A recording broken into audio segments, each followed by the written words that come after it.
Welcome to Permission to Thrive. I'm your host, Suzi Lula.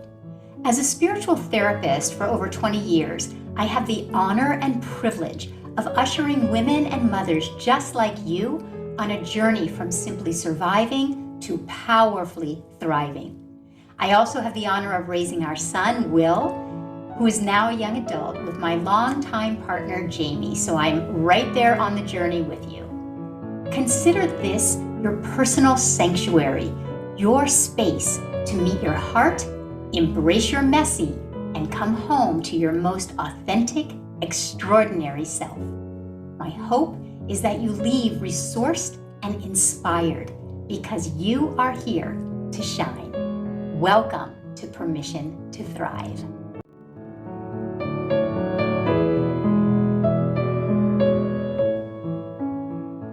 Welcome, everyone, to another episode of Permission to Thrive. I hope you all are getting to know Devin, Joe, and Maureen as deeply as I know them. I hope that you are gaining so much from their wisdom and their practice in these teachings and the way that they use the practices of self-love, soul care, learning to sit and befriend our emotions. And that is what we are going to be diving into and jumping into on today's episode. Certainly in all the years that I have worked with clients and students, and I'm sure you all agree and all of you listening will relate, we are not taught in our culture how to befriend, how to be present with, how to create a relationship with anything that is uncomfortable, that is dark, that feels intense around our emotions. We haven't been taught that there is wisdom in our emotional life. There's wisdom, there's messages that these emotions, this energy has to bring to us. So remember, emotion is energy in motion, and emotion is energy in motion in our bodies, in our nervous system. So we've been taught that when we feel energy in our nervous system that feels uncomfortable, we've been taught to numb out, to resist it, to push it away. Maybe I'll go get something to eat. Maybe someone will have a glass of wine. 5 o'clock, maybe someone will go shopping. Maybe I get impatient with my child because I haven't learned how to be present and really practice gleaning the wisdom and the insights and the messages that this energy has in my nervous system. So that is what we are going to be talking about today. I think many of us feel like if I go towards that energy, if I lean into that energy, it's going to overwhelm me. It's going to overpower me. Is it even going to end? And I hear that from many clients. And so that is one of the reasons I've invited Maureen and Devin and Joe back on, because it is a process. It is most certainly a journey to learn how to befriend that which is so uncomfortable. It feels so antithetical to what we've been taught. Resist it, avoid it. And today we're leaning into it. We're embracing it. We are experimenting and exploring with what would happen if I were to learn how to welcome in that which is sometimes uncomfortable in my life. I know for myself, it has dramatically transformed my relationship with myself, but dramatically transformed my relationships with Jamie and with Will. So we're also going to be talking about how when you learn to befriend the very thing that is uncomfortable inside of you, it can also dramatically enhance your outer relationships. So welcome, you guys, again. I think I will just start with you, Devin, today. If you wanted to give us a peek into your journey, the old Devin, the current Devin, how this practice of befriending that which is uncomfortable in you has changed you and or your outer relationships, wherever you want to dive in from, take it away. Such a rich topic. I think that the emotional messenger system and the soul care teachings in general have taught me that everything I have ever longed for is inside of me, and that my system is always communicating with me. And if I can just learn how to pause and listen internally and have some courage, because, like you said, sometimes it is uncomfortable. And I started small and I built slowly that inner capacity. It's almost like developing an internal fitness, an energetic fitness of sorts. So growing that muscle, growing that capacity, that willingness, and that courage to be able to sit with the uncomfortable, the pain, the grief, the anger, the different ways that it shows up, and being able to deeply listen with compassion allowed me to cultivate the capacity to notice and have an awareness of when something was coming up for me, and to be able to realize when I was projecting that onto another person. And so, in essence, the soul care teachings, one of the foundations is we all have unmet needs. We're trying to get those needs met. And oftentimes we are projecting our unmet needs onto another person. And so that whole concept and philosophy was something that I started to work with. And it was a practice. And I was able to expand my consciousness and awareness to where I was witnessing or watching, observing myself interacting with another, and being able to just check in with myself and saying, what need am I trying to get met here? What is my agenda if I have one? And just an example of that, my husband and I have been married for 23 years, and we have some recurring patterns. And one of them was that I always felt that he wasn't as appreciative or grateful or valued me, or kind of took me for granted in a way. And it was just a recurring conversation, and we would have longer stretches in between it coming up. And long ago, 20 years ago, he said to me, I don't think it's all about me. I think there's more there. And I couldn't hear it back then. And I had all the proof because I have many friends. I don't have that issue with anyone else. I have 2 grown daughters. I don't have that with them. I don't have it with my mother. I don't have it with my sister. I only had it with him. And I was convinced that it was him. He's the only person I had that issue with. And slowly through your course, the soul care teachings, I began to notice, that's interesting, and would pause, and I would feel the knot. I would feel the trigger inside of myself. At a later time, I would go sit and I would just put my hand on my heart and listen. Tell me more, come closer. I want to hear everything you have to share with me. I'm ready to hear it. I want to know the message, the insight, and the lesson here, because it just keeps repeating. And there's that saying, you either repeat or you evolve. And I was ready to be done with this repetition of this pattern. And all of a sudden, and it took many times, it wasn't just the first time, I received the insight that I was projecting my unhealed material from my father, who abandoned me, who didn't appreciate me, who didn't value me, onto my husband. And I have to say, it was pretty shocking and humbling, because I really thought I was right. And I sat with that. I cried. I had spent a lot of time with myself around that issue. And then finally, I came to my husband and I shared it with him. And he listened very deeply and basically said, thank you for sharing, and accepted my apology.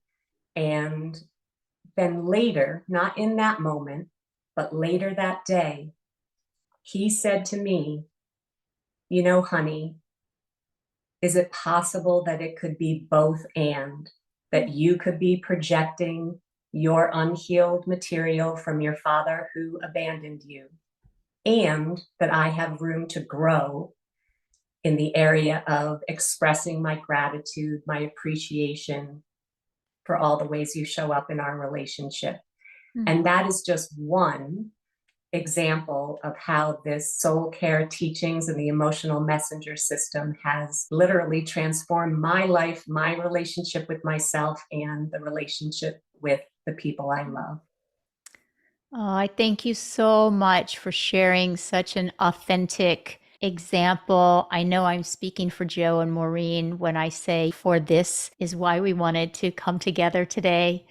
I'm really touched for everyone listening. I'm sure that everyone can relate in some way, shape, or form to what you're sharing because this emotional material feels so vulnerable. And often, as you said, it represents needs inside of us that were not met when we were children. I'm just imagining you as a young girl and your dad left. And that leaves that feeling of a hole that cut to you as an adult would be unconsciously looking to this person to show you, tell you, convince you that you're worthy of that appreciation, of that connection. But we don't have that awareness. We are simply projecting it out because we're not taught how to sit with that. And I'm so appreciative of you sharing. You've shared with such beautiful articulation and description what it's like. So I'm just going to recap and then I'll move on to you, Maureen and Joe. What I'm thinking I'm hearing you say is that you took it in small steps. And so I think that is one beautiful takeaway for anyone who is even just interested in this whole crazy practice of befriending that which is uncomfortable.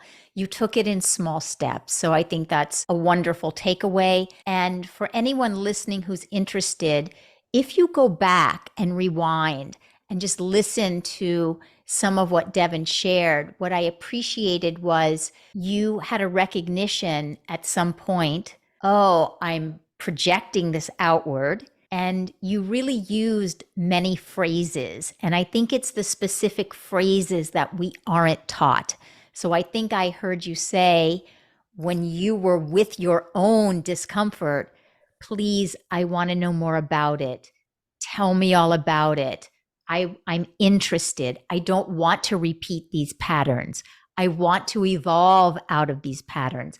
I'm interested in evolving out of these patterns.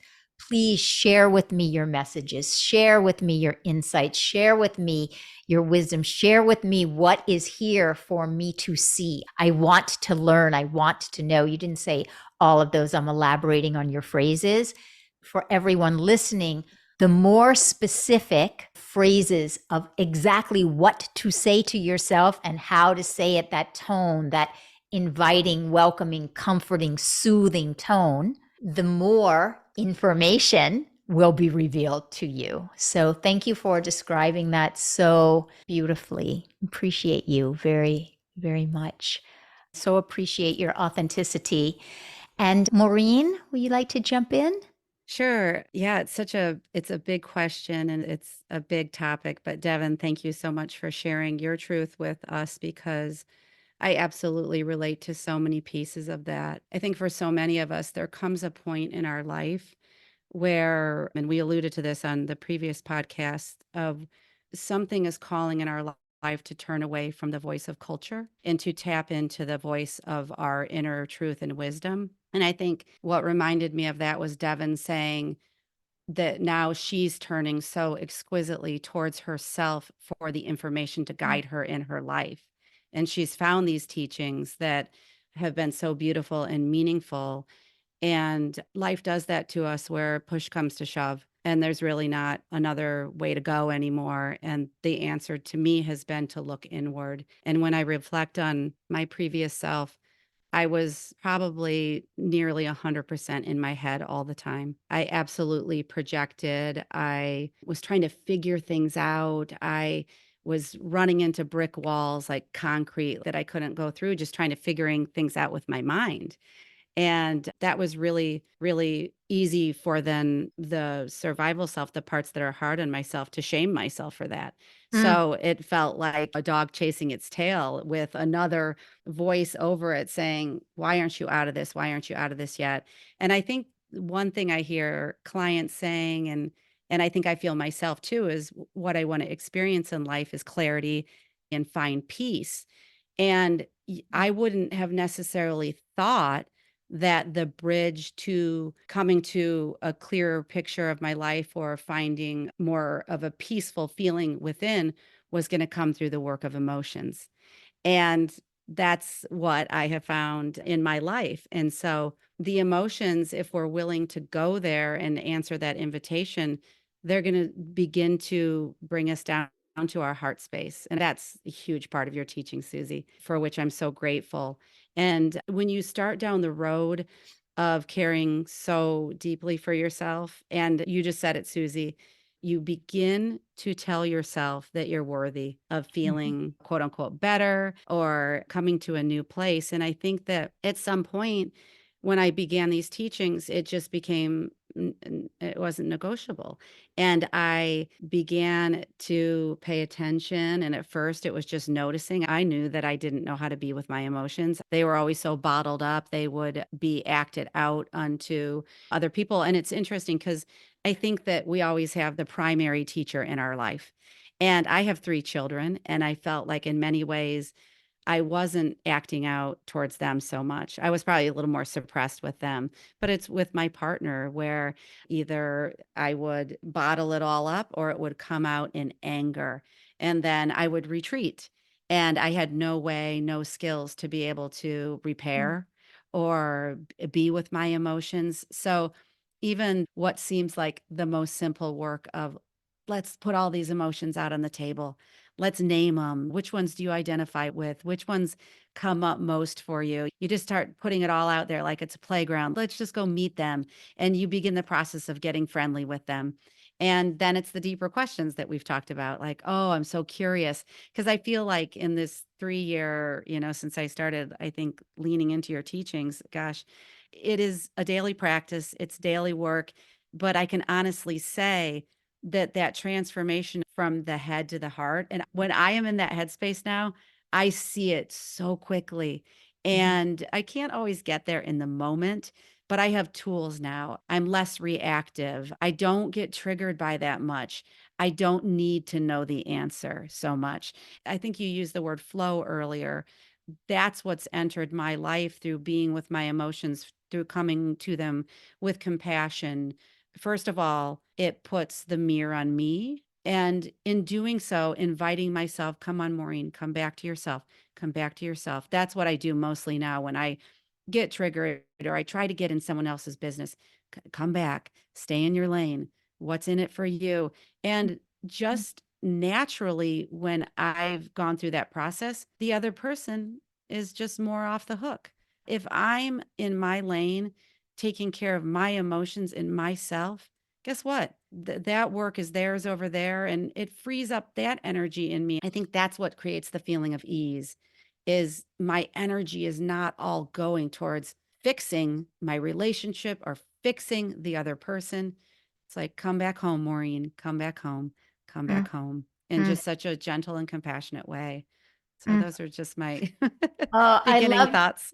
I love them so much. And I particularly love that you started with it seems so antithetical to think that you ultimately have gotten to a place of more peace and calm Mhm. in your life by actually connecting with your emotions. It seems Yeah. antithetical. It seems like, well, certainly peace and calm would come by avoiding those uncomfortable emotions. But what you're saying is that by leaning in, and I love where you said, putting all the emotions on the table. I Mm. really like that description because when you were saying it, I thought of a puzzle. like a 500-piece puzzle, a 5,000-piece puzzle. The first step to really putting that puzzle together is putting all the pieces on the table. And then you said putting all the pieces on the table and naming them. It's like putting all the edge pieces over on one side and putting the middle pieces. And when you take out all of these different puzzle pieces, and an edge isn't better than a middle piece, they're all necessary, they're all equal. But when you put them all out on the table and you do begin to name them, oh my gosh, I'm noticing what I was feeling was anger. Oh my gosh, let me call it what it is. It wasn't actually anger, it was full on rage. Oh, wait a minute. What I was expressing was anger, but honestly, when I just sit down and really look at these pieces, I think it was really sadness. And when you take the time to really look at these different pieces of the puzzle, oh my gosh, I was calling it anger, but that anger was actually grieving. I'm grieving the loss of myself before I was a mom, or I'm grieving the loss of myself as a career woman, or, oh, anger is part of grief. Oh, I'm grieving. I thought I was just acting out. No, I'm grieving. So this idea that you're speaking about for everyone listening of being willing, simply put the different emotional aspects and energetics of ourselves out on a table and simply naming them creates that ability for us to observe what is happening. So therefore, I'm not at one with acting out the emotion because I'm so in the experience of rage or anger or sadness of grief. I'm so in it and unified with it that I'm acting out from it. No, I'm beginning to name it and see it and observe it and notice it. And back to what Devin was saying, apply compassion to it. Oh, wow. Of course, I would have acted out onto my husband, not to condone it, but it's so understandable because my father left. And so you begin to really, as two pieces of puzzle pieces will start fitting together, the story of your life will make sense. Oh, it's understandable that I was projecting onto my husband because my father left. And again, I'm not condoning it, but all the puzzle pieces are coming together into a picture. And then I don't need to be right anymore because I'm having an understanding and an awareness. And then I can go back to that person and end up even closer. So there's a beautiful, beautiful description that you gave us. And for everyone listening, a lovely takeaway. I think I'll always remember that as just many, many different pieces of an emotional puzzle on a table, all wanting to fit together into the story and the messages and the insights. When you do take this time, anyone listening, I promise you, you will get messages back from even the seeming most dark of emotions. They are, like Devin was saying, they do represent these needs that you had as a child, that you still have as an adult.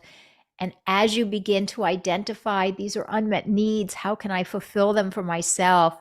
The picture will become so clear. So I thank you so much. Beautiful description. And Joe, I want to jump over to you and see what you would like to add to this mix. Wow, it's so rich. This whole concept of identifying what my emotions are, it has been paramount to self-healing for me.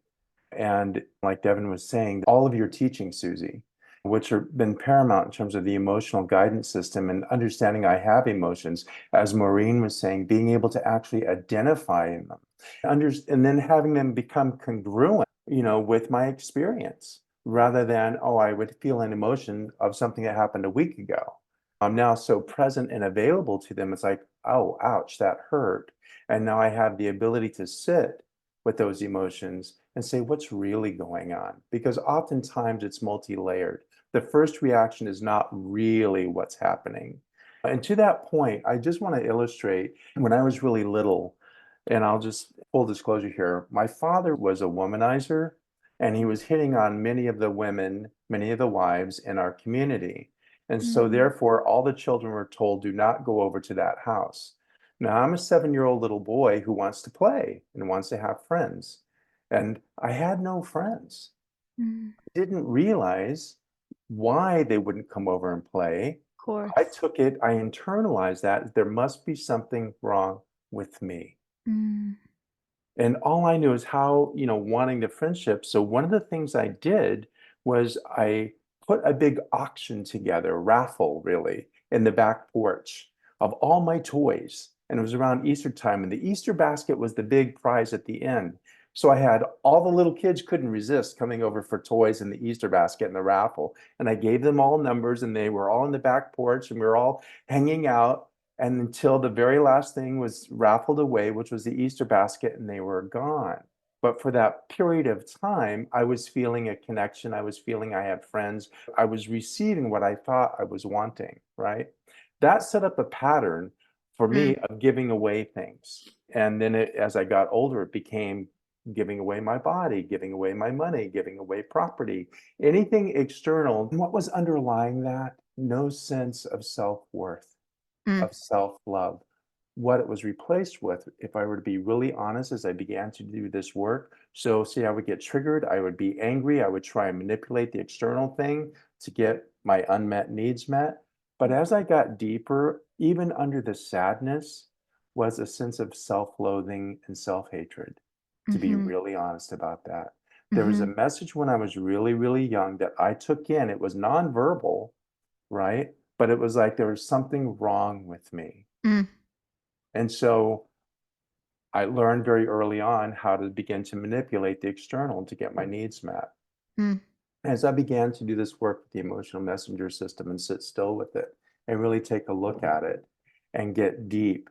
And I was like, oh my gosh, if I were to be really that honest, there's a feeling of self-loathing inside, because somewhere inside I felt like I'm just not worthy of love, because mhm, that was my experience growing up. My parents, and God bless them, I don't blame them, I don't hold them accountable any longer, but they didn't have the capacity to really express love in a nurturing and loving and caring way that mm, wasn't predicated upon what I did, but just on the fact that I'm breathing air, mm, right? So through this work, I got to go back and reparent that part of myself. And I had to, and it hurt. I'm telling you, the pain around fully embracing this feeling of self-loathing and self-hatred, thinking there was something wrong with me, mm, that little guy really did. And it's like, I am so sorry. mm, I am, and I just held him and he just cried. He was mm, angry. He was in despair. I mean, it was deep. It was intense. No wonder I avoided that most of my life. mhm, Who wants to go into that kind of feeling and that kind of darkness? Who wants to admit I really don't like myself? mm, I didn't realize it was predicated upon external influences, i.e., parents mm, mostly. And so to begin to sit with that part of myself, and as you would say in your teaching, with it's so understandable you would have those feelings. And I am so sorry that you do. It breaks my heart that you do, because it was like your innocence is so pure and so beautiful. You are so sensitive and loving and kind. And yet, that on some level didn't seem to be enough for those around you. So, to go back and begin to reframe for myself, reparent myself, and to begin to honor those things that I know to be true in my heart of hearts. As Maureen was saying, in my mind, I understood these concepts a long decades ago. So then why are the patterns? I love what you said. I even wrote it down, Devin, about repeat or evolve. I was on that merry-go-round, and it was so frustrating because I could understand these universal teachings and principles, but my life wasn't changing. It was only until I started to do the real work of excavating and going into that place where I didn't want to go. As you were saying, Suze, it was antithetical to my entire being to lean into those feelings of that kind of darkness. And I'll say it again, of self-loathing and self-hatred. It was the last thing I wanted to do, yeah, but it was the one thing that was needed more than anything else. It was the thing that was needed more than anything yeah, else. And as I began to sit and give him space and not judge him and give him time and to be present with him, and to affirm that he's a sensitive, loving, caring sweetheart of a kid, he's like, yeah.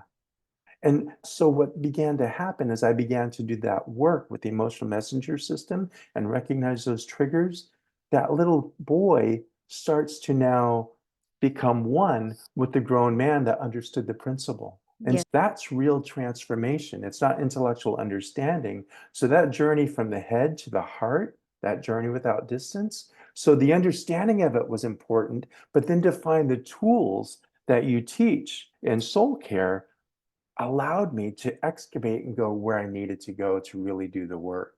And it Yeah. doesn't mean that I don't get triggered, but I'm not devastated. I'm not in a fetal position. I'm not out there trying to buy. Every now and then, check my motive, what's really going on. And it's okay. I got you. I get you want to do that. You're not quite sure, but I know how to be with the, as you would say, Suze, the messy. I know how to sit in the uncomfortableness, Yeah. of those feelings and those emotions. Yeah. And I think that what you're saying is so poignant. And thank you for Mm. sharing so authentically. Same as you, Maureen and Devin. I feel that everyone listening is getting to know you and Devin and Maureen more deeply because you are so willing to share so authentically. And I'm grateful. And it is a demonstration that when we share that which we think is messy, it is also a doorway to bring us deeper intimacy and connection. So I hope that everyone listening is identifying in some way with different aspects of each of your stories. And what I want to say to you kind of circles back to where we began, which is that culture teaches us to distance ourselves from uncomfortable emotions because often our emotions are so layered. So even like Devin was saying, she might be projecting onto her husband, oh, he's not appreciating me. And underneath there is this little girl whose dad abandoned her. And what you're sharing is similar. It's layered. And underneath your layers, what you found was a little boy who had no idea about the grown up context of what was happening and why you found yourself alone and with no friends. No idea. So you placed it upon yourself, which we all do. It must be that something's wrong with me. Mhm. And hence self loathing. So there's a little boy who, underneath this, is feeling like, who wants to sit with that? You think. But this is the whole reason that I'm so passionate about this, because the very place that anyone listening is thinking, I don't want to go sit with self-loathing. I don't want to go sit with self-hatred. I don't want to go sit with unworthy. I don't want to go sit with, oh, it just feels so uninviting, is what we think. But where Devin started, when you said one of the things that you learned was that everything that you need is within you. And it's incredible because there's no amount of buying or gifting anything to anyone else that would ever fill the little boy within Joe with self-love. Like you said, anything will be temporary and you can get temporary. But when I'm teaching and when I'm listening to you all, I really feel these are real parts of us. It's a real little boy that experienced, why am I alone? That's why I just feel like I have such enormous compassion for humanity, because there was a little boy who didn't remotely understand, I just want to play. He didn't know about his dad. Devin just wants a relationship with her daddy and to know that who she is beautiful and lovable. And through our different life experiences, we begin to think, well, it must be me. And so this idea and this practice, the emotional messenger system, is like a retrieval system. I'm retrieving, I'm rescuing that little one within me that needed someone to rescue me 20 years ago. But I'm rescuing that person now. And the brilliance is that within you, Joe, within you, Maureen, within you, Devin, within you, anyone listening, there is a specific way that you needed to hear and see what you needed to know. I desperately longed for my mom to say, I love you just the way you are, and to feel emotionally connected. I love you just the way you are is such a phrase for me. And each one listening, if you really listen deeply, there was something when you were little that you so needed, wanted, longed to hear in a particular way. And when you ask yourself, what did I most need to hear and know? Oh, I most needed and wanted my mom to say XYZ, my dad to say XYZ, my third grade teacher, my second cousin. I so needed to hear that. Then you open this portal of why that is the message. And then you can start giving that to yourself. So you, Joe, were explaining and sharing, oh, then I would say to that little guy within me, but you are lovable. And I do see you, and you're not alone anymore. And I can't change that you were alone when you were 7, but I can certainly tell you that you're not alone now. And Devin, you can say to yourself, yes, I can't change that my dad left, but I can say that I will not abandon myself anymore, and I will appreciate myself every day. And that's why I always go back to the phrases that we learn to say to ourselves, and the way that we learn to say it are so important. And they come from asking yourself, what is the very thing that I needed, but I didn't get? So the answer is right there within you.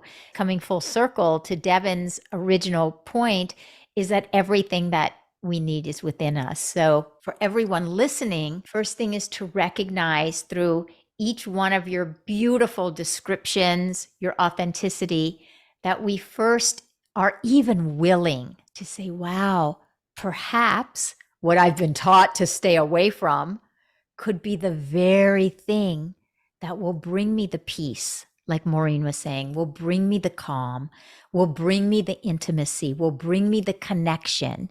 Maybe that which feels so messy is the very thing that will show me what I needed and that I didn't get. And then I can begin this journey to give it to myself. So I would say, as a takeaway for everyone listening, begin to ask yourself this week in little ways, what did I most want to hear? What did I most need to know? What would have made such a difference if someone had said this to me? You know inside what you most needed. You know what you most needed. And then the next step is to simply say, let me say to myself, I cannot change what happened in the past, but I can offer this to myself in spades, in abundance. I love giving this to myself. Tell me more about it. I want to hear what you didn't receive. I want to hear what you most want to receive right now. I'm interested. And begin to build that practice, like each of you have said, small step by small step by small step. So I'm appreciating you guys immensely. I'll go around quickly as we're just coming to completion to see if any of you have anything that you'd like to offer as we close. Devin, do you want to go first? Beautifully said. What came to mind was these uncomfortable, messy emotions have a purpose, and they are the portal or the doorway in to receiving that gift, that insight, that wisdom, that message. And when we receive that, it balances our whole system. Mm-hmm. And then we are aware of what the unmet need is, and then we can meet that need ourselves, which further balances our system.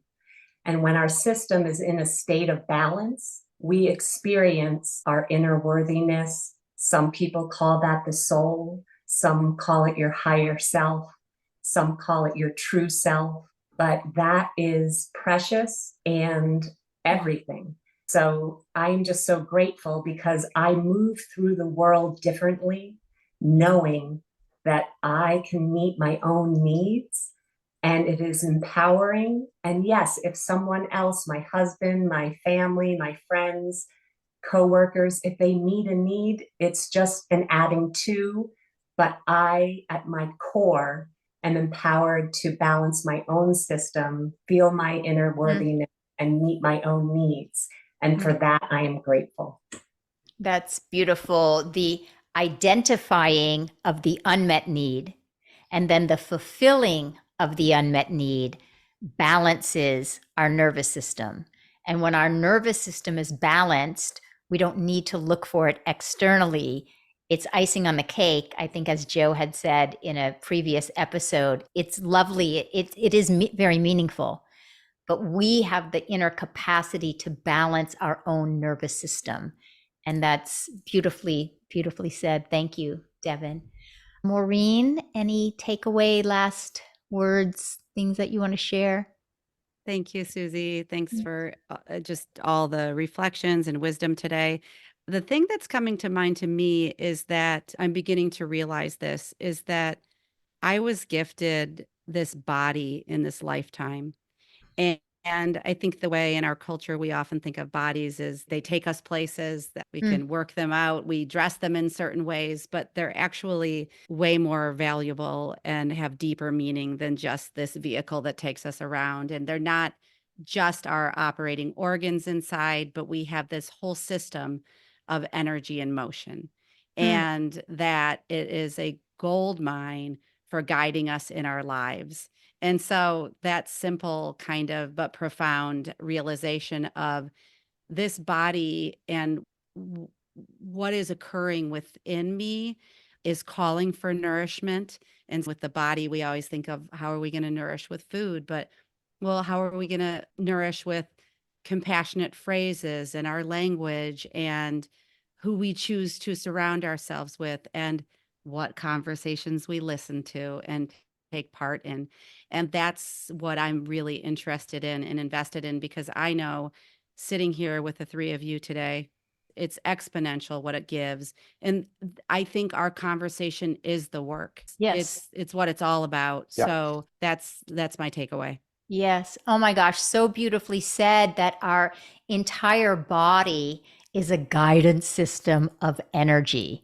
And that's just such a beautiful takeaway, Maureen. And hopefully, all of you listening are reveling in the conversation, as you're saying, Maureen. The conversation is the answer. The conversation is the healing. The conversation is the transformation. This is how we learn the phrases that nurture, is by participating with like-minded, like-hearted individuals. We don't hear it out in culture. We don't hear it in the world. But to learn the phrases that all of you practice, it is by being in conversation. That's why this is so delightful, right?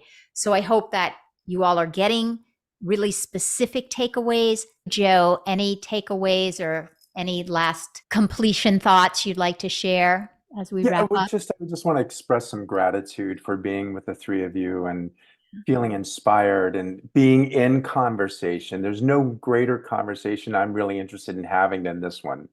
That's the thing for me. And I know that.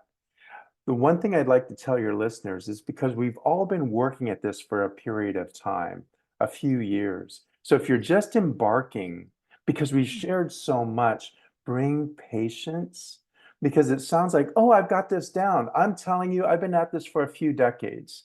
And I'm still like, have you not got it yet? And I'm very gentle with myself around that now. But please, please, please get in the conversation, listen to whatever it is that you're feeling connected to. Let that be enough for now. And with your intention of wanting to grow, more will come, more will be revealed. If you're feeling overwhelmed, it's okay and it's natural, it's normal. I certainly did. And just be gentle with all of that. And just whatever you're inclined or inspired to do next, just let that be the next thing. And Exactly. more will come, more will come. So, Exactly. Be gentle with yourself. yeah. Come back for more next week.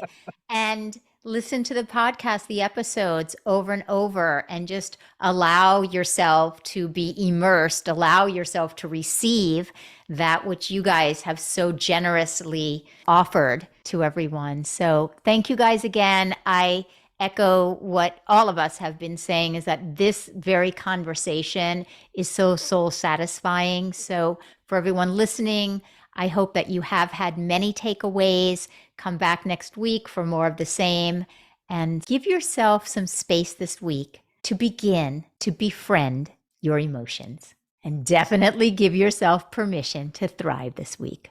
Much love, and see you next week.